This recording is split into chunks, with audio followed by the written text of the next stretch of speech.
Hello, listeners. We have a special memoir class coming up, specifically teed up for writers who are ready to think about pitching and publishing their memoirs. And so if that is you, listen up. The class is called From Page to Pitch to Submission, and we're billing it as an intensive because it's got a lot of stuff going on. You will write your book proposal in the class if you choose to, dedicate yourself to it. And over 6 weeks, you will work on and refine your pitch, get clarity on your book proposal, and also actually submit your work in real time in our follow-up submit sessions. From Page to Pitch to Submission. We're living up to it. Exactly. It's a very hands-on class, Grant. And some of the stuff I'm excited about is we're going to be giving memoirists lists of venues that accept personal writing, which is a big help to people who are just trying to figure out where do I pitch stuff. We're also having a live pitch-a-palooza where writers will have an opportunity to pitch their work to a panel, which includes the book doctors, David Henry Sterry and Ariel Eckstedt. And those two are known in this industry for their very great feedback that they give on verbal pitches. And Grant, what else have we got? We've got guest teachers Courtney Mom and Dan Blank, who are two popular Substackers and teachers who will be supporting writers with the pitch and with Author Platform. And it's a lot on its surface, but the class is for anyone who thinks they might want to sell their manuscript in the next 6 months to a year. Yeah. And I always say to my students that it's super clarifying to do this kind of work when you're working on your manuscript. You don't have to be done because the work of the pitch and the proposal is also in part about refining what you think you're doing. And it's really helpful. And then getting feedback for the idea, positioning the work, and then seeing how saleable it might be. It's going to be hard work, but also fun. We always make things fun. And we start on September 7th. So head over to memoirnation.com and take a look under the classes navigation tab and consider joining us this fall. Yeah, we would love to have you. So for now, on with the show. Hello, perseverers, reckoners, survivor artists, and witnesses. Welcome to Memoir Nation. Welcome to this show. And we have the wonderful Emily Rapp Black as our guest today. I am Brooke Warner, and I'm here with Grant Faulkner. As always, Grant, welcome. Welcome. Thank you, Brooke. Welcome to you. No, I said welcome to my show. You. Welcome to you. Welcome to my show. To your show? Okay, good. I'll be a guest. And our usual guest, yes, frequent exactly. guest, Grant Faulkner is here. Our usual guest is here. So I am super looking forward to this interview, though. So now I have to switch to very serious because Emily's new book is called I Would Die If I Were You. And it is an arresting title and yet very appropriate for what she is grappling with in this book, which is, basically about working your way through the hard stuff, staying the course despite personal doubts and external conflicts. And in memoir, those things are both pretty rife. They show up all the time. Stuff comes up in the when you're writing memoir, of course, where you're showcasing what you've lived through, what you've survived, what you portray on the page. And I often hear from memoirists that we work with and that are in my classes that they worry that they're going to sound like a victim. Sometimes people want to make sure that what they're putting out there is harrowing enough to merit them being the person who should write their book. And so there's all kinds of emotions that surface. And people are just like grappling with all of this surrounding noise when they're writing their memoirs. And so I thought I would start by asking you, as our treasured guest, is this something that you have wrestled with yourself? And what do you do in those moments? I like the words grapple and wrestle that you used because I have grappled and wrestled with this. And I definitely worry about the balance of tones that I'm presenting because my memoir is mainly kind of gloomy and serious stuff. And sometimes I'm writing it and I'm like, wow, that's a lot of gloomy, serious stuff here. And I remember when I wrote my first book, Fissures, which was a collection of 100 word stories, so it was fiction. A friend told me, he said, "Hey, you're a pretty happy, funny guy. I didn't think you had this in you." And there was a truth to that I represent myself differently, at least in terms of fiction on the page. And my voice takes on different forms, and my stories that I'm interested in takes on go to different areas that people might not assume I would go there. So it's just, I think anytime you're writing, there's the you on the page and the you in real life, and they're not necessarily the same person. And I think that's the case for a lot of writers. But I think memoir also carries more of a burden to be truer to oneself. Yet at the same time, a memoir is just part of you. The serious stuff I'm writing about isn't the whole picture. So it's not the whole me. And in my current memoir, I'm probing some pretty serious stuff, and I worry that it might be too dark in places, as I mentioned. But I'm actually weighing that possibility or in my revision, which is where I really like to find the balance of a story, to shape the contours and make sure it's weighted in the proper areas. And I like to add in some occasional lightness or humor if I can. So in the end, we have to figure out how to best serve our stories. And Emily said that she doesn't think we should write to please the reader.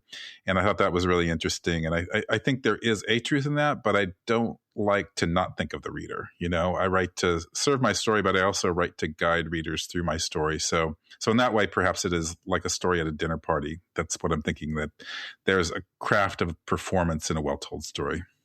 Yeah, I do like that. I like that idea of the craft of performance. And, yeah, we're writing about very intimate things when we're writing memoir, and I'm writing about my relationship with my ex-wife. And there's a lot of grief in that book, or in the story that I'm writing. And I also don't want my story to be too sad. I've thought about that for sure. And there are lots of things that are beautiful, and you want to invest the reader early on. And so you don't want to start with just boom, here's something so dark or heavy. Although some books do, I certainly know some books I've read that it's they get you right into it.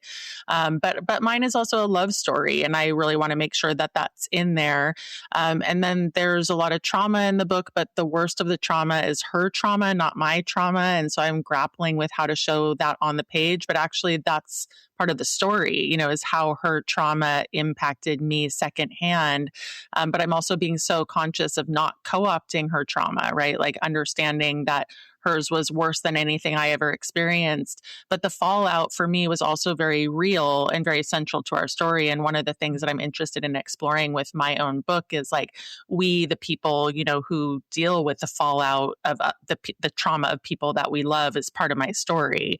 And so it's all complex and super confrontational sometimes. And I also am grateful for that confrontation, for just what it's opening up and kind of teaching me about what I went through.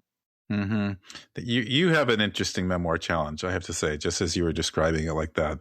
And that, I was thinking, we should offer a class in that. And Brooke Warner should teach writing about other people's trauma and how it affects you on the page, because there are different types of sensitivities there. And I think what you're speaking to is something a lot of people deal with in their memoirs. And I remember when we talked with Karen Palmer, who wrote She's Under There, and she was sharing with us how when she was writing her memoir, she struggled with her own judgments that her abuse wasn't bad enough, because it wasn't as bad as what other people have gone through. But of course, this is a really unhelpful thing to do, to measure your own trauma against other people's trauma, because each of us only has the stories that we have. You don't need to force them up to a higher pitch. And the work of memoir is to put that work out into the world, as we can express it, and to try to be honest and true in that rendering. And this is where Emily's book is so helpful, because she's a guide on this journey. And the title comes from some of Emily's own traumas, which are really fascinating. And because she's a lifelong amputee, and she's written about that. She was born with a congenital defect that led her left foot to be amputated when she was just 4 years old. And she lost most of the rest of her leg by the time she was 8 in subsequent operations. And she's written 2 books about the experience of being an amputee, Poster Child and Frida, Kahlo, and My Left Leg. And then in her adult life, she lost her baby son, Ronan, to Tay-Sachs disease. And she wrote about that experience as well in her memoir, The Still Turning Point of the World. So she knows something about writing the hard stuff, a lot about writing the hard stuff, and about getting through things that seem unsurvivable, and then writing about them and grappling not only with the inner voices, but also, of course, the asinine comments and judgments of others. And that seems to be part of what I Would Die If I Were You is about, working through the both and of hard experiences.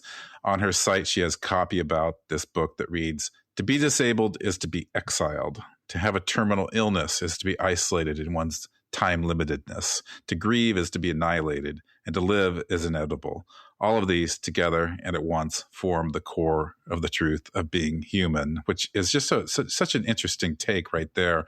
And so she's really writing into the paradox that we all know, which is that life is challenging and beautiful, tragic and wonderful. And in our writing, we need to show that full mosaic of to take readers in and through an experience that shows the whole spectrum of lived experience.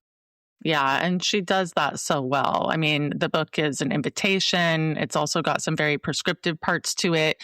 Some chapters are ways to get through your grief, through these hardest parts of writing, the hardest parts of your story.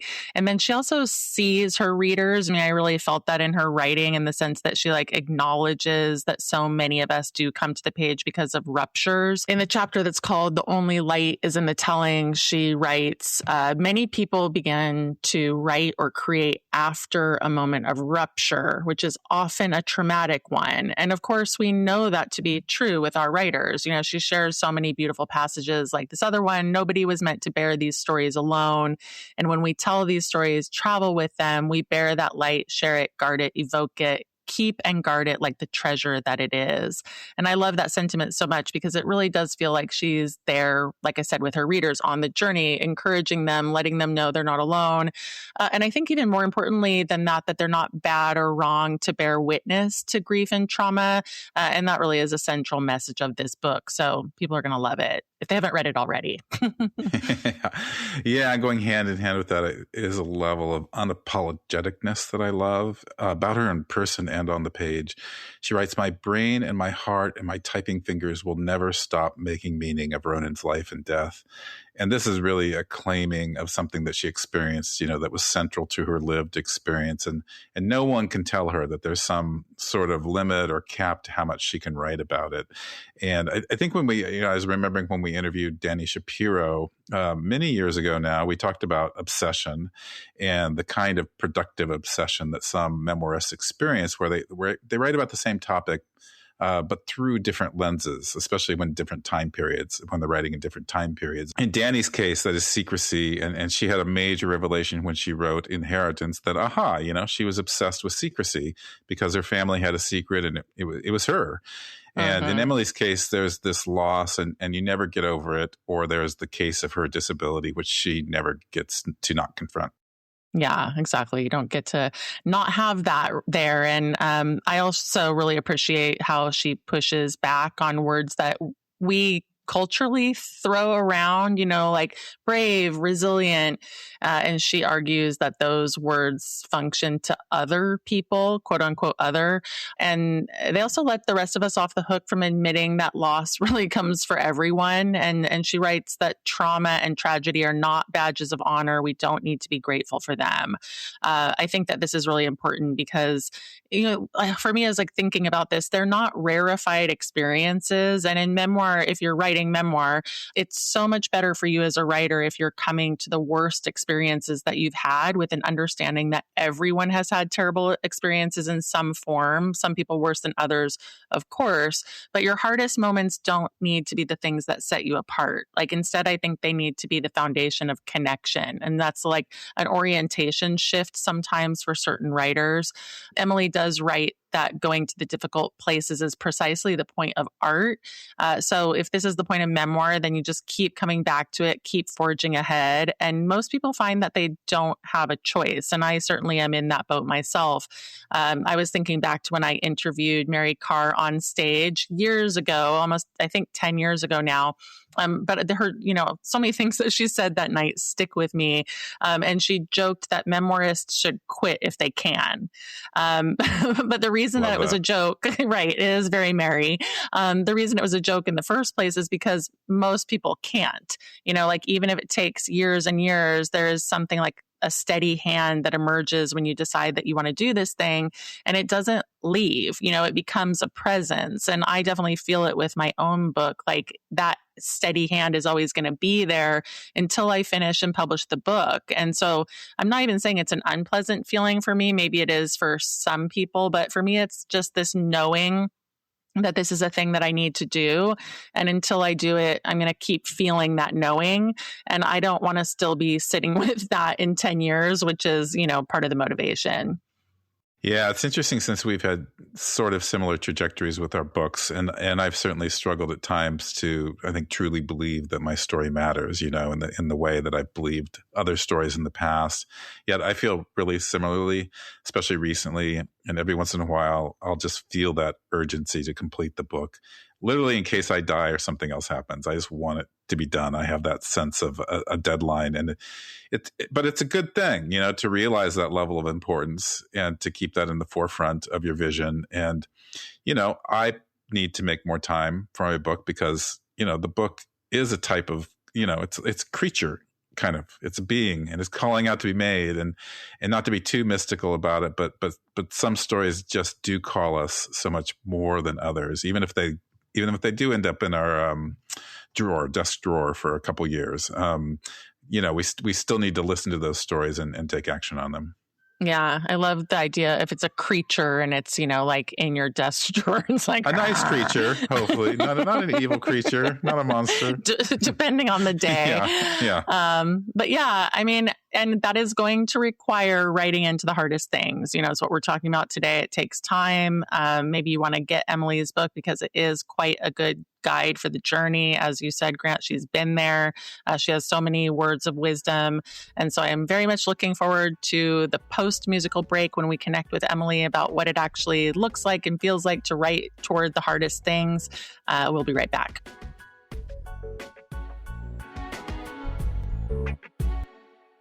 Welcome back, everyone. We have Emily Rapp Black with us today. Emily is the author of Poster Child, a memoir, The Still Point of the Turning World, which was a New York Times bestseller, editor's pick, and a finalist for the PEN USA Award. She's also the memory of Sanctuary, which was a New York Times editor's pick, Frida, Kahlo, and My Left Leg, and most recently, which we're going to be focusing on today, I Would Die If I Were You, Notes on Art and Truthtelling. She's a former Fulbright scholar, was educated at Harvard, Trinity College-Dublin, St. Olaf College, and the University of Texas, Austin. And her work has appeared in Vogue, the New York Times, The Sun, Time, Boston Globe, and elsewhere. She also teaches creative writing at University of California-Riverside. Emily is joining us from Southern California. Emily, welcome. We're thrilled to have you. Hi, thanks for having me. We finally made it happen. Yay, I know it does. It feels so overdue. So welcome. Thank you. I want to start with the title of your book as a launching off point because I got your arc and I saw that the blurbs on the praise sheet, I think, had a different title, which led me to believe that maybe it got changed late in the game. No, it was always the title. It was always the title. Okay, so tell us why this was always the title then. Why was this always the right title for this book? Because it's something I hear a lot from people. When I tell them about my life, I say this, that, or the other thing, and they say, "Oh, I would die if I were you." And it's like if I had a nickel for every time I heard that, I'd have a lot of money. And so it's also just a completely rude thing to say, and inaccurate. People have things happen to them all the time. It doesn't mean that they want to lay down and die, or they do briefly and then they get up. So I think that was part of it. Is I really wanted that title because I think it's provocative. And when you see it as a title on a book, you're like, oh my God, who would say that? Right. So many people. And I definitely think in the child loss community, people who've lost children hear that all the time. I can't imagine, I would die if I were you, blah, blah, blah. And it's just so unhelpful and so distancing and just rude. Yeah, rude. Well, say a little bit more explicitly about the launching off point of that title, in terms of it being, I think, a vehicle to invite people who maybe have heard that as well into the writing. And basically, I mean, I sort of took it as something to not feel bad and to keep going if you've heard that as well. Would That's you right. characterize it that way? 100%. Like, I think, one of the reasons I started a community or a workshop for women who'd lost children, I mean, men were invited too, but only women came, was because if you go into a workshop setting and you're the only person to experience that thing, when you say that, it kind of shuts down the craft discussion. It suddenly becomes like, oh my God, I'm so sorry. And like people want to say something that matters. But what ends up happening is the writer just feels like their work is not taken as the work now. Now they're sort of the sad object of pity. And, we write about difficult experiences. That's the point of writing, is to be able to use language and art as a vehicle to transmute some of that suffering into meaning. But it can't be done if everyone's like, oh my God, or afraid to say something about a sentence, that kind of stuff. So when I started that organization, I did not start an organization and I don't intend to. When I started that group, I just wanted people to be able to talk about anything they wanted to write without the burden of emotionally caretaking people who felt badly for them. That's basically where the title came from. Yeah. That's so interesting. And I was reflecting back to any time I might have said something similar. So it's good to have that wake up call. Yeah. I know people always say that. They're like, oh my God. It's not, I mean, I would die if I were you is a pretty extreme example, but other examples are, I can't imagine, or it's like, well, the failure of someone else's imagination is not the writer's problem. The writer's problems are, already enough, like how to get this experience on the page, how to do it beautifully and true, how to invite people into a difficult story without completely flattening them. So, those kinds of things, like I can't imagine, it's like, well, that's not my fault.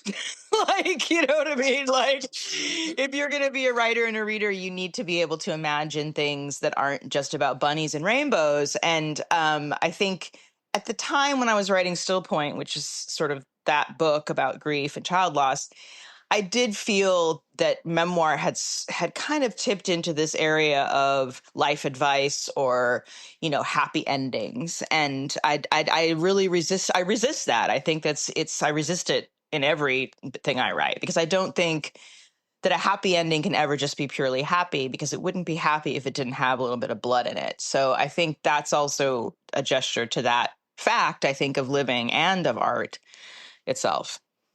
Thank you for that. I always say humans live messy lives, and we have to reckon with our messiness and the blood in the happy ending. Yeah. Well, that's what made it so meaningful to me, is that, your book is explicitly part memoir and part craft, which I find to be a really wonderful form. And it's just so full of heart and beautiful guidance, but it's also deeply personal at the same time. So I'm curious, what did that structural choice unlock that a straight memoir or straight memoir structure maybe couldn't have? Good question. Well, I keep saying I'm not going to write any more memoirs, and then one keeps flying out of me. I think this is my swan song. I think I wanted to show the ways in which a writer is created by the experiences that they have, like forged in the fire of their experiences. And especially for this book and all of the sort of craft ideas and weird exercises, all of that was through 25 years of teaching 3 million classes at the same time of all different kinds of people. So it's kind of like an offshoot of like taking every teaching job I could find, like, you know what I mean? And then being like, oh my God, I know this is such a strange group of people. How am I going to do this? And figuring it out on the fly. And so, and in community, that's also really important. And I think in addition to that, I wanted to incorporate some of the things that I learned from growing up in a sort of kind of like a Little House on the Prairie. Like, I wanted to talk about the ways in which those small town experiences were really fundamental for me because of the family I grew up in, and the things that mattered to my parents, and the value they placed on things that they had been through. The things that we went through together, with me having had, 10 orthopedic operations every Christmas, not having a lot of money, like all of those things really created me as a person. And it created these exercises too, in some way. Like, they came out of my own experimentation with how to tell my own story. And then, of course, when you start to experiment, then you think of little ways to make it happen, right? Little ways. Oh, God.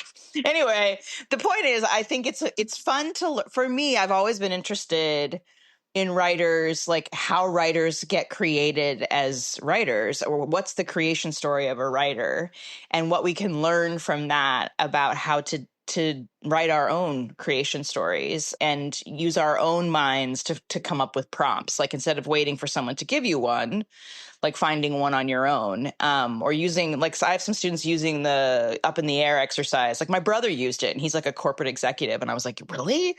And I was talking to his husband. I'm like, James did that? And Robbie was like, yeah, he said it worked really well. And I was like, oh my God, it really works. If it works for a corporate executive, like, So I think, yeah, I wanted it to be readable. I didn't want to have step-by-step instructions for craft. It's not how I work. It's not how I teach. So I wanted it to be a fun reading experience with stuff that people could actually use in their writing lives. I don't want to say takeaways because I hate that word. It should be about food and that's it. But I definitely felt like, okay, if this is useful to people, as it's been useful to my students, then that's a bonus. Well, I think it's one of the things that makes the book so great is because you have been a teacher for so many years and you're also, of course, a writer and a published author. And so speaking of, you don't want to give takeaways, but you do share some of your methods. And we wanted to ask you about some of those. And so the sticky note layer cake is one of the examples of something that you bring that is very concrete. And so, process is such a hard thing to ask about because I don't like to be like, what's your process? But on the other hand, because you teach, I'm curious if you feel like, these things that you have, like the up in the air method that you just said, and it's like, oh my gosh, that works, or the sticky note layer cake. I mean, it must also be gratifying. And so I'm curious if you could just speak to, maybe finding that process and then sharing it with your students. Yeah. I mean, the sticky note layer cake, all of these things evolve out of a life that is overly busy, jam-packed with the capitalist hustle, so limited time to write. And so I was like, all right, well, if I'm going to be an artist in the situation in where I live and where I am at now, I'm going to have to find different ways. And the sticky note thing just happened because I happened to have a little package of them in a purse. And I wrote an idea and then I stuck it somewhere. And then I'd have another idea and I'd stick it there. And I was like, oh my God. Then I found this pile like 2 months later. And I was like going through them and I was like, oh, wow, there's a whole skeleton of something in here. And I was doing it in fits and starts. And so then I started doing it everywhere, like in the airplane, it was just a great way of having a portable 1-by-1 peel off method that felt like it was also an act of discovery. And I think one of the things I've learned is about myself that I've hopefully am communicating to my students is that you have to be able to be inside of the mess. You have to make a mess in order to make something framed. You cannot decide how you're going to, I don't think you can structure something from the start. You have to get in there. You have to see what you're dealing with, and you have to be willing to make mistakes, trust your instincts. So a lot of these exercises are from sort of me trying to find for myself, which is how I write now, in an almost entirely intuitive way. I don't make outlines. I don't make plans. I have an idea. I write it down. I keep adding to the idea. And then I get in there and I start doing stuff. I mean, it's not at all organized in a practical sense, but it's all housed in one spot or in one little cake or something like that. And I can feel like I'm discovering something. And that process of discovery is so joyful and fun that I want to keep going. And so those are how I used to try to make outlines and I don't anymore because it stops me from creating. It doesn't feel fun. It doesn't feel experimental. It doesn't feel like I'm going off into the unknown. And I want it to be like, what might happen today? Like that to me is such an exciting sentence. And so because it's exciting for me in the way that I would live, like I'm not someone on vacation who ever plans anything. I'm just like, let's go see. That's how I am in my writing. It doesn't, everyone isn't like, this is going to work for me. It's just that if you try it, it's something new, Some people like outlines. I don't know why, but they do. Thank you for that, Emily. We share a writing process and a travel process. So nice to hear that articulated. And you've said that you'll never stop writing about your son, Ronan. And you write about him so beautifully in this book. Thanks. And elsewhere. And Ronan was diagnosed, just so listeners know, he was diagnosed with a terminal illness at 9 months old. And you write in this book that writing was all you could or wanted to do. And I find that so fascinating. And then there comes a fallow time And so you're not a stranger to the rhythms of a writer's life. And that's right. For memoirists who worry they're being repetitive or maybe even circling trauma by returning to the same story, I'm curious what you say. And how is it different to write about Ronan now versus in the still point of the turning world? Well, that's a good question. I mean, I think, I am a firm believer. Well, first of all, it was a surprise to me too, that writing was something that I wanted to do in that space. And that really was like a huge awakening for me. I was like, oh, wow, this is really what I'm supposed to be doing, or this is really life-giving for me. Whereas before it had been kind of it was clouded by ambition and I don't know, like neurosis, I would say, like, oh, I want everyone to love me or whatever. And then I was just like, whatever, I'm writing so that I don't like jump off a roof, So I say to students, especially with the Ronan situation or with the situation with Ronan, he's been dead now almost 13 years. So my relationship with that time and experience and with him is very different. It's not that it's not charged. It's just different. So I always say to my students who are writing about things that are sort of haunting them is that you have a relationship with that experience or that person that continues after you write the book. And the different stages of that relationship are tonally different. They provide different insight. They're different stories. Right. I mean, they're just not the same. Just like you don't have the same relationship with a child when they're 2 that you do when they're 12. Like my daughter, it's the same thing. Like I think we keep up relationships with people after they're gone. We do it through memory and we do it through story. And so I don't know, like repetition is, I mean, something that's iterative can also be really interesting because then you can track those patterns and changes emotionally and storytelling wise. So I just say, like, if you're not writing the same book, like, don't use the same sentences, but what's the different angle on it? Like, how do you feel about that situation now? Like, maybe it's fiction, maybe it's a poem, like maybe it just needs a different shape, but those big ruptures in our lives, like we're going to continue to write about them because they shape who we are. And they were like a line in the sand. Like you can't really go back to the person that you were before. So you're starting from that point onward in terms of what you create. So that would be and I have a lot of students who ask me that, how do I want to keep writing about this, but how do I do it? And I think, well, there's different ways. Like you just have to get inside it. Yeah. And certainly there are a lot of people who circle the same material and find ways to write about it from different angles. So yeah. I think what I most like about your book is just being somewhat, or no, not somewhat, like very unapologetic about it. Like this is what I'm writing about. This is what I'm obsessed by.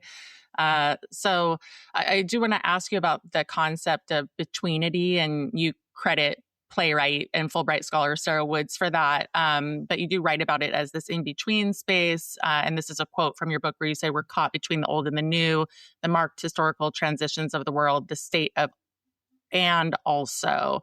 I just, that resonates with me so much because I've certainly experienced these states myself. I think most writers have. But it's also a gift if you can recognize when you're in one. Mm-hmm. It's kind of a slippery space, I find. And so I'm curious, how do you teach writers to recognize or sit in that liminal space on the page, rather than, because people maybe try to resolve it or don't even know they're there? Yeah, that's a good point. Well, Sarah Woods is the partner of my best friend. And she came to the United States on a Fulbright, and she brought this book that was talking about in-betweenity. And it really struck me as something that I was kind of in the middle of myself with the book, writing this book, just like between the idea and the finish line, you're right. Always in a liminal space. And I think you never really know what's going to happen. And I think as much as writers I think a lot of writers think they're really like free spirited or that they're willing to like take chances. And that's true. But sometimes when we sit down at the desk, we're like, why can't this write itself in 5 minutes? And of course we know that's ridiculous, but like, there's such a stretch between like the starting point and the finish line, and you don't know where it's going to go. And I always say to people, if you think you know what you're doing, like, don't get detached to that. right? Don't get attached to how you think this is going to end, because you might miss the real ending. So it's really about encouraging writers to just sit in the mess. And if it gets too messy, to leave the mess temporarily and go do something else, which is why I always recommend people have more than one thing going. Like, have 4 projects. Like, you get bummed out by one, you go to the other one. Like, you mess around in a bunch of different pots. They're all cross-pollinating. That was like a total mixed metaphor. Anyway, I don't cook, so I shouldn't say anything about pots. I don't know anything about pots. Anyway, so I just think, like, it's like you can never have too many things going. Like, I think that's a really bad piece of writing advice that I got mostly from men in my MFA program. It's like, you start something and you finish it. Well, it's like, well, sometimes no, you don't. You start something and you finish it 20 years later. And in the meantime, you write 5 books. Like, no one knows. Like, no one knows anything about anything. Like, and as long as you accept that when you go into your writing process, then you are prepared to be surprised, happily surprised, versus, oh my God, I didn't do it right. Like engaging in that gross self-talk, right? Yeah, you're listening to the work and you're listening to yourself instead of just putting a grid on it. Yeah, thank you for that. Speaking of another way that people kind of freeze up, lots of writers freeze up because their story, feels too sad, or they're worried about, what other people think. And I've heard writers, and I have to include myself in this, say that they're worried their stories will be too much and too heavy and too dark, and sometimes people actually give others that feedback, which is clearly unhelpful. So I'm curious what your thoughts are about this specific fear, and also how to handle it when you get that feedback that would seem to confirm your own reservations. Yeah, good question. I mean, first of all, I think we really have to unyoke from this idea of what will people think. And I think one of the things I learned when I was writing about my son is I really did not care. I was writing because it was what I wanted to do. I was storytelling the way I wanted to do it. I didn't care who read it. I didn't care if it was published. I didn't care if it was finished. And inside that process, I found so much joy and meaning in a time when I needed it most. And I feel like if someone thinks your story is too sad, then maybe it's just not for them. Like, we write for a particular audience. Like, I don't know. Like, I think I know who I'm speaking to when I'm writing, and it's not everybody. And that's okay with me. I think that there's a myth that all writers have to appeal to every reader, and that's just fundamentally not true. And as a reader myself, I know that's not true. It's like, I might open a book and get halfway through and be like, I'm not really into it. It doesn't mean it's a bad book, or it might be too sad or too grim. Sometimes the saddest things give me the most joy just in the way that they're written. I just think we have to say, if you have an experience and you want to write about it, that's your right. Like, no one can tell you not to do it. If they find it too hard, they don't have to read it. Not for them, not for you. Like, if I see a football game on TV, I'm not going to watch that. I'm going to flip the station to like a murder show. I mean, I just feel like readers have agency, and writers are not in the business of pleasing their readers, right? They're in the business of telling a great story that will find the people it's meant to help, serve, and, lift up. That's it. And so I don't know, is there too sad of a story? I mean, not for me. But that's the kinds of stories that I resonate with. And for some people, that's not their cup of tea, and that's okay. But in the end, it's not helpful to say to someone in a writing workshop, that's too sad. I mean, I would not be happy about that if I were leading that workshop. And I would say, actually, that's not the point. But yeah, I think if you have a story, you have a right to tell it.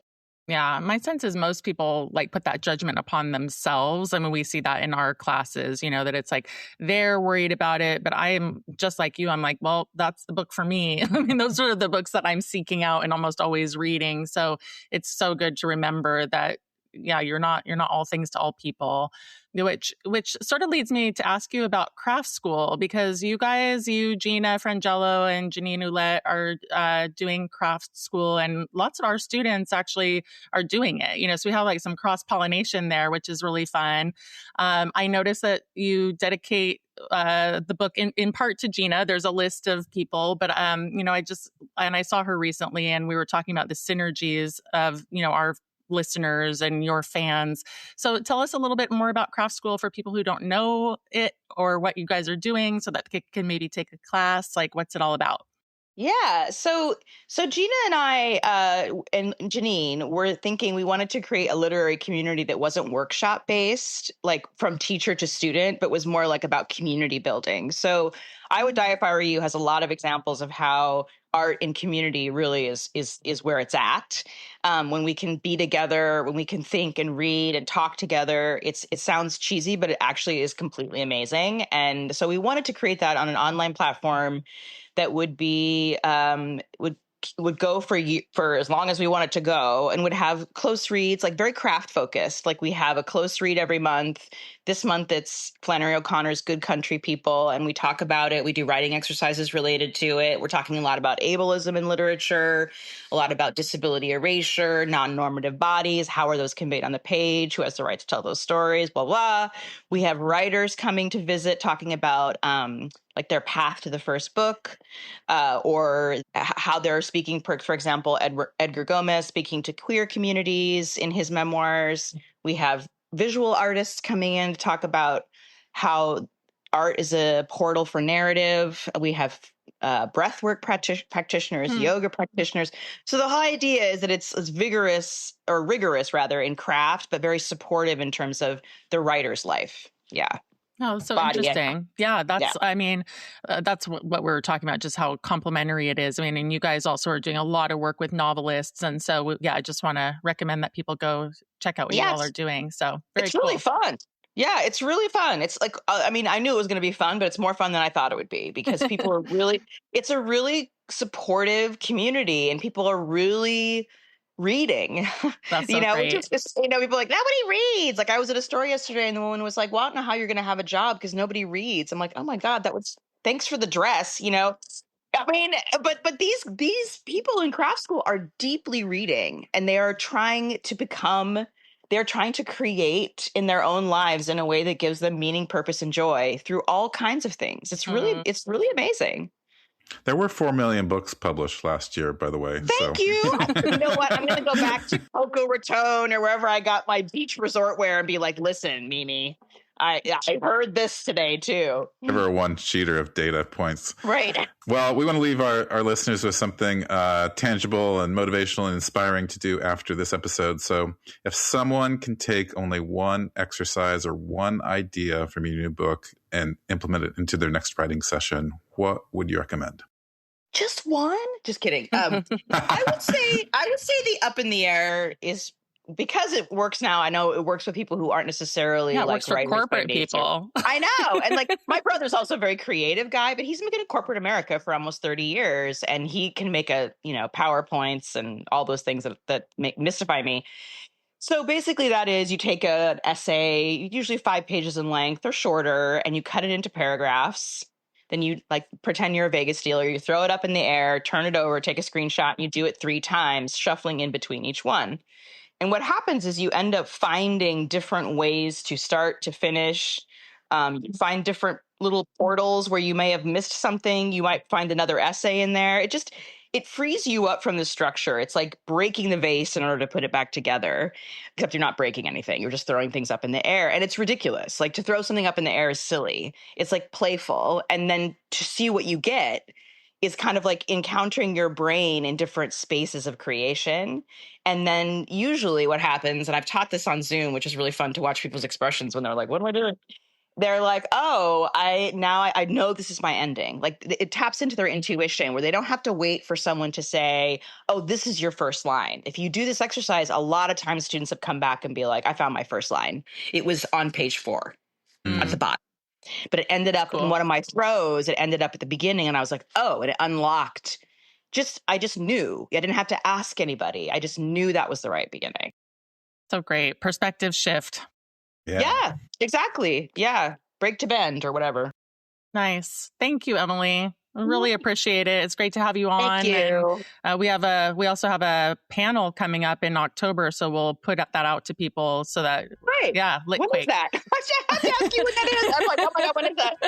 I can't think straight. It's so hot. I know. We'll see you in the fall. We'll remind you when we get there. Okay, awesome. We'll be right back with today's book trend.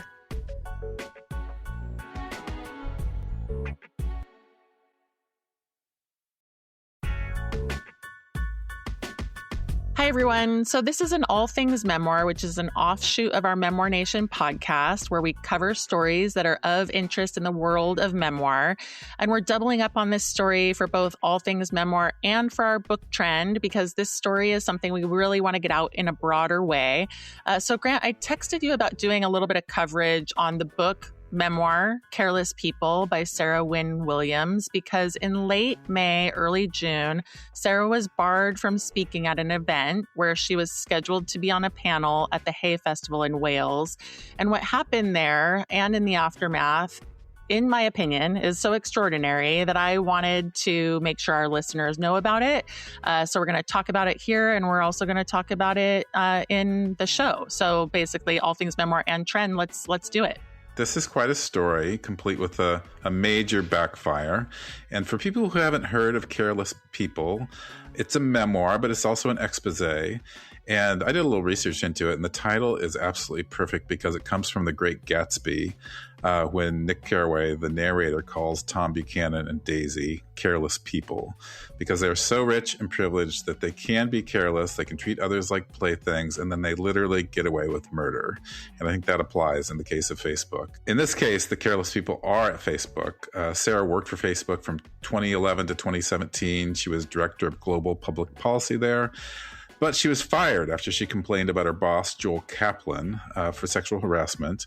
She writes about this as, retaliation in the book, though, of course, Facebook, now Meta, has a competing account, which is that Sarah was fired for her own, quote, unquote, poor performance and toxic behavior.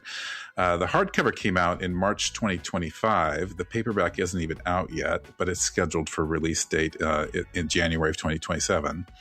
And as soon as it was published, Meta obtained an order to block Wynne Williams from promoting her book. So when she was scheduled to speak at this festival in May, Meta filed a sanctions motion saying that she would be violating the order if she were to speak.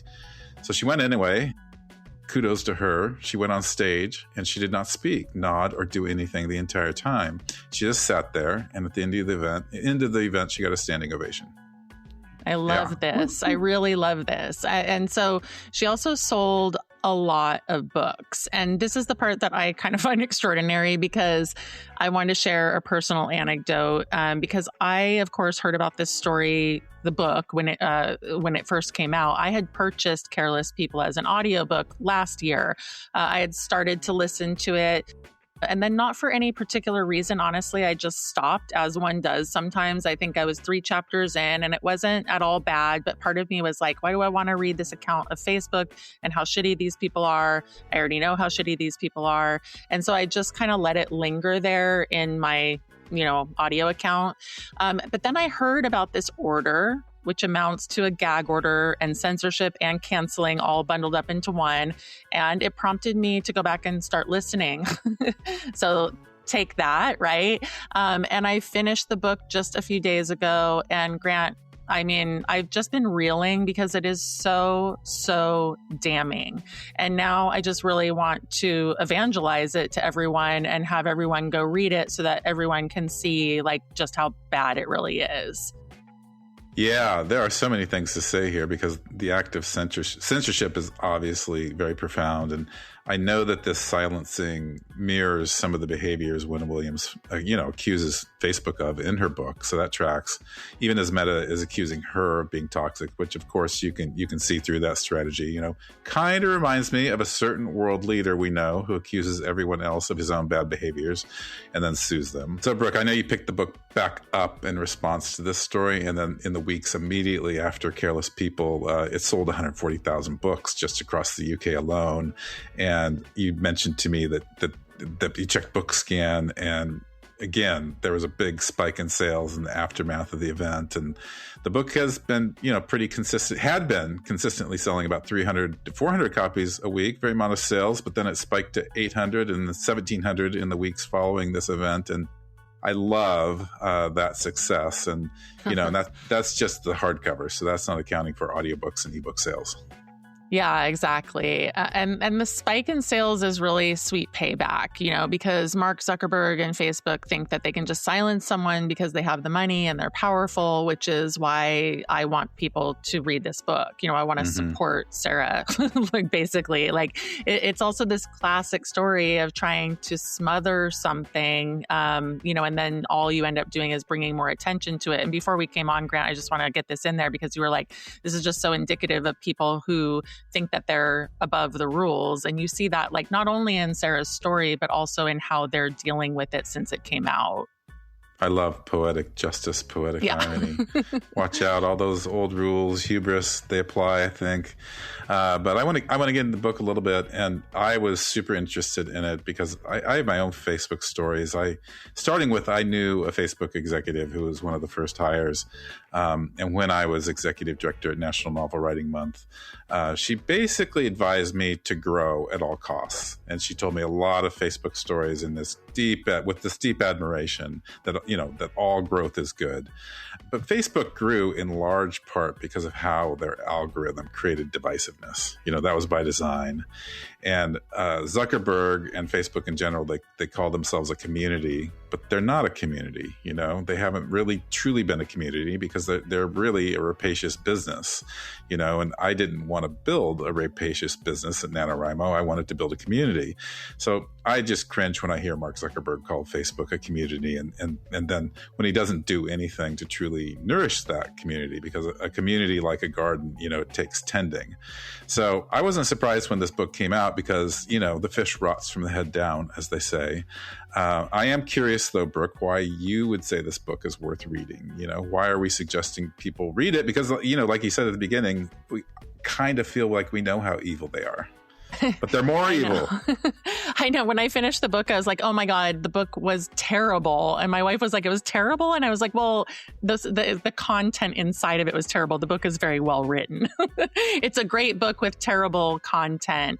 It's a book that makes you feel complicit, first of all, right? The very fact that I'm on Facebook gives me some more pause than it did before. It's the same way I feel about Amazon, by the way, and I've really, really almost eliminated my Amazon buying, but I still do sometimes buy at Whole Foods because it is 4 blocks from my house. And so it's that same feeling like, okay, I'm participating in something that I don't support. And the more we're conscious of that, the better choices that we make. I also think the book is worth reading because it shows a mindset and an entitlement that really runs rampant among tech companies, and especially ones like Facebook. And so we're talking about all of the AI companies, of course, fall into this bucket.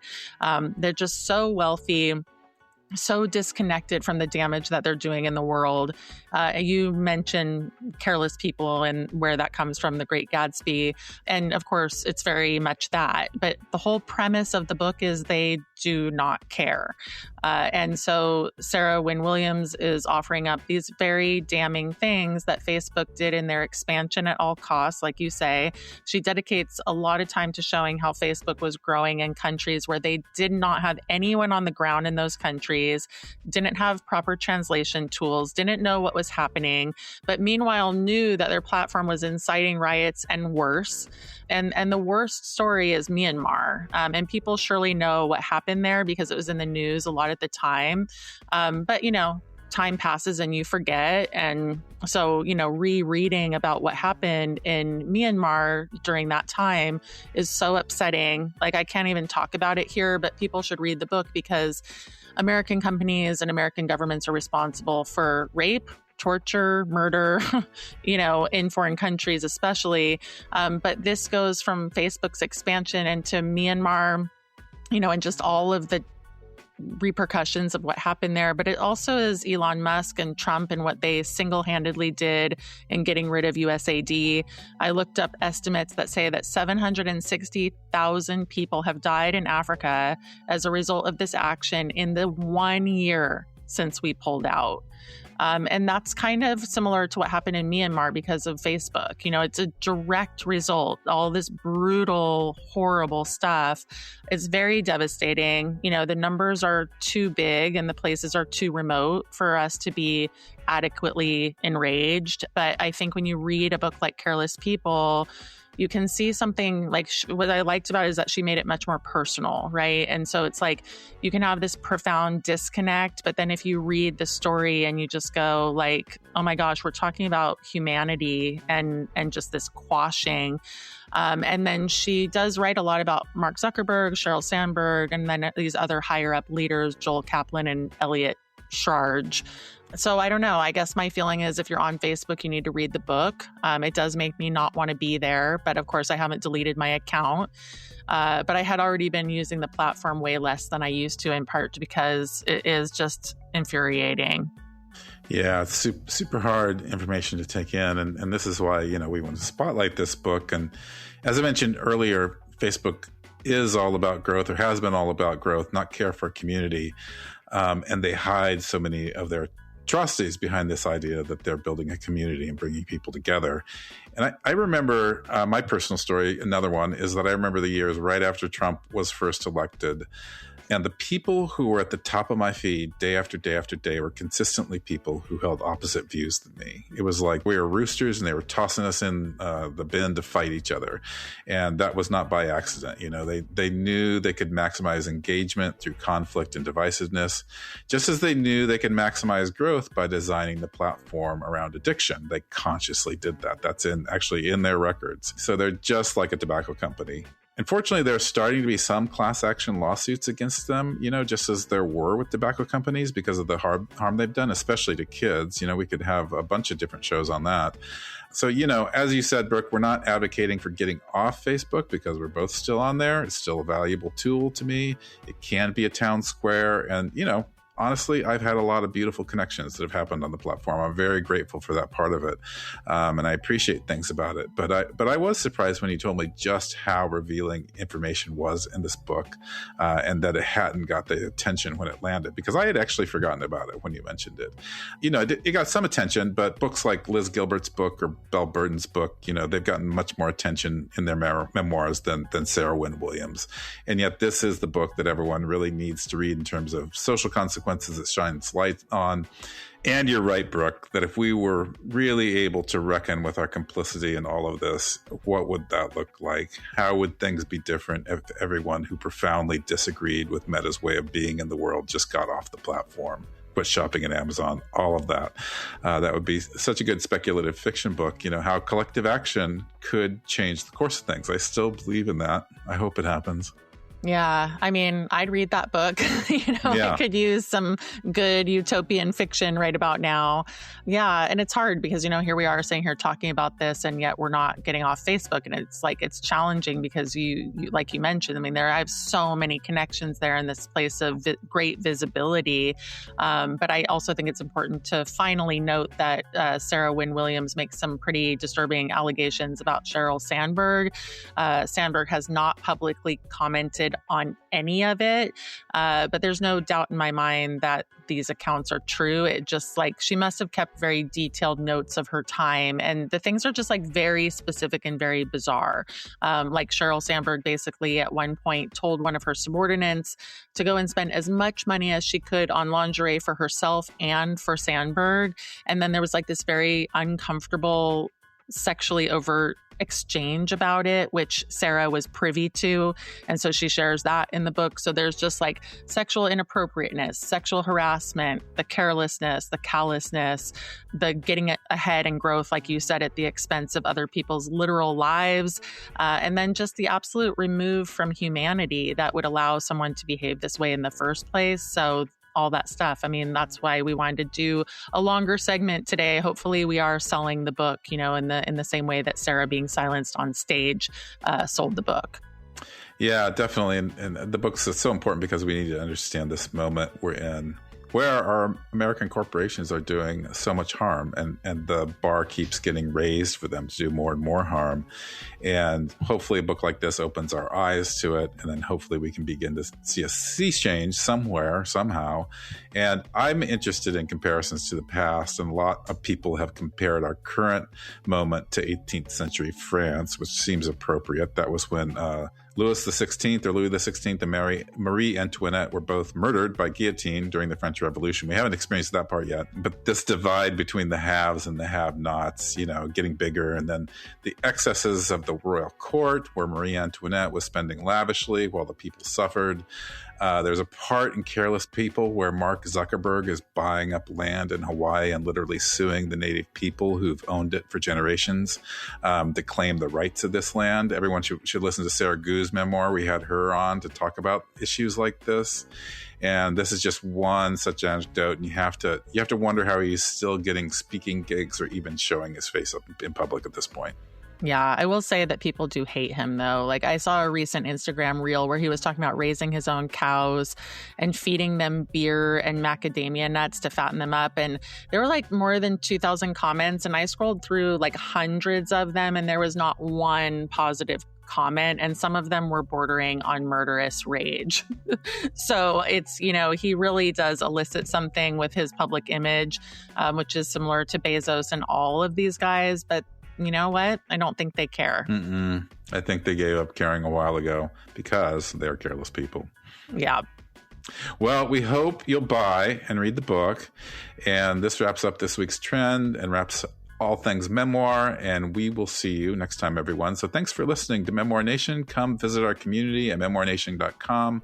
We have lots of fun stuff going on, from live monthly readings to monthly classes to accountability groups and so much more. So sign up. We have membership levels that start at free, and you get more and more and more the higher you go up. So thanks, everyone.